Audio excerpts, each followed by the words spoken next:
Hello lagi friend, ketemu lagi sama Bacot Aja Dulu. Hari ini gua mau kasih menu khusus untuk si Opior Jawa sama si Gelatik Batu ya.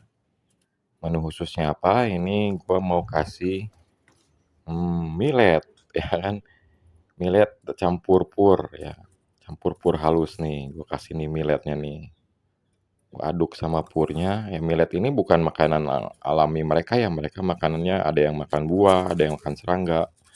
Yang jelas dia mereka bukan pemakan biji-bijian, tapi kita lihat apa mereka doyan, ya kan, dan doyan sih. Ini udah pernah dicoba sebelumnya dan mereka doyan. Walaupun tidak sebanyak yang dimakan misalnya sama parkit atau lovebird yang emang pemakan biji-bijian, tapi mereka makan juga.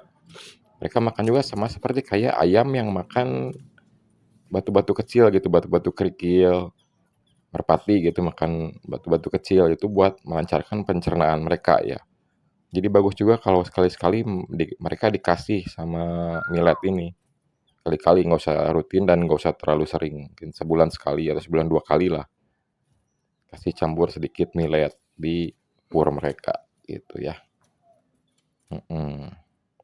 Jadi itulah efek variasi makanan untuk burung-burung kalian supaya pertama mereka selalu segar, nggak bosen ya sama makanannya. Kedua nutrisinya jadi lengkap ya kan karena masing-masing jenis makanan punya nutrisinya masing-masing gitu.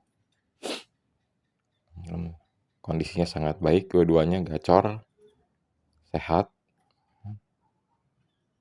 berkat variasi makanan. Jadi kalau cuma pur aja, hidup sih hidup, cuman ya gitulah. Oke, like, subscribe, share. Thank you.